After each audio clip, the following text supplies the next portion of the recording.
On to some new information here at midday. Days after Knoxville Bishop Richard Stika's resignation, advocates from the group Survivors of Those Abused by Priest, or SNAP for short, gathering to comment on the issue and the case surrounding the two victims. According to a release from SNAP, those in attendance today are, quote, key players about the events that will unfold in this saga in Knoxville, end quote. Among them was Dave Wells, the former religious education leader at the Cathedral of the Most Sacred Heart of Jesus here in Knoxville. Wells saying he helped put together a network of local survivors, as well as those who had expressed concern about Stika's handling of the situation.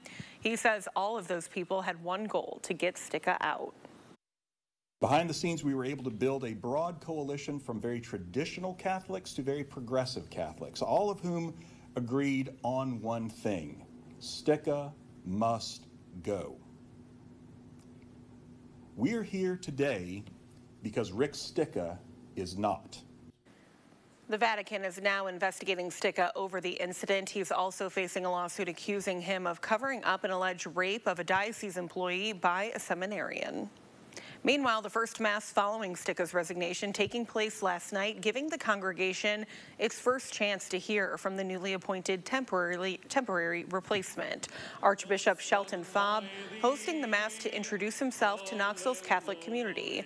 Fobb is the current Archbishop of Louisville and was named the temporary replacement for Bishop Stika to ensure that the spiritual and administrative needs of the Diocese of Knoxville are met. During the Mass, which was held at the Cathedral of the Most Sacred Heart of Jesus, Fobb spoke of the path that put him here in Knoxville. He also commented on his predecessor during last night's service.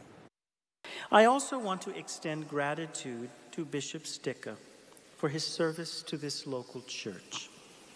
I pray God's blessings upon Bishop Stika as he moves into the next phase of his life. And the Archbishop Fobb's appointment will last until Pope Francis names a new Bishop of Knoxville. In addition to his new role, Fobb will remain the Archbishop of Louisville.